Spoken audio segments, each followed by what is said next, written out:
Hi, welcome to simply అమ్మాయి YouTube channel. Few days back మేము వారణాసి వెళ్ళడం అయితే జరిగింది.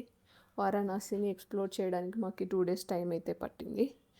సో మేము కాశీ విశ్వనాథుడి దర్శనం చాలా బాగా జరిగింది. శివుణ్ణి చూస్తున్నంతసేపు ఎంతో ప్రశాంతంగా, ఆనందంగా, మనసులోని బాధలన్నీ తొలగిపోయినట్లు అనిపించింది. అక్కడ మేము బోట్ రైడ్ తీసుకొని అన్ని ఘాట్స్ని విజిట్ చేశాము. ఈవినింగ్ ఇంకా గంగా స్నానం చేసుకొని గంగా హారతి దగ్గరికి వచ్చి కూర్చున్నాము. 7కి స్టార్ట్ అవుతుంది అంటే మేము 5కి అలా వచ్చి కూర్చున్నాము. అప్పటికే ఫుల్ జనాలు ఉన్నారు. ప్లేస్ కూడా దొరకలేదు, ఎక్కడో దూరంగా దొరికింది.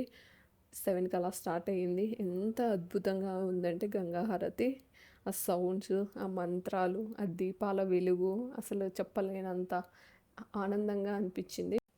నిజంగా చెప్పాలంటే ఆ 2 రోజులు నాకు జీవితాంతం గుర్తుండిపోతాయి. వారణాసి అనేది కేవలం ప్లేసే కాదు, అది ఒక అనుభవం, అద్భుతం.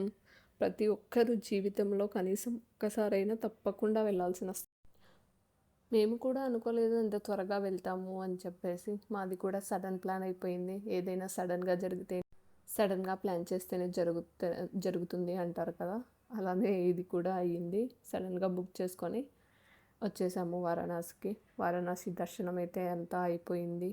కాశీ మనసు ప్రశాంతంగా ఉంది శివుడిని దర్శనం చేసుకున్న తర్వాతే.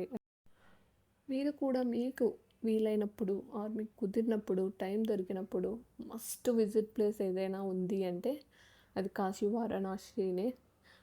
మన శివుని దర్శనం చేసుకున్న తర్వాత ప్రశాంతంగా అనిపిస్తుంది. Thank you for watching simply అమ్మాయి యూట్యూబ్ ఛానల్.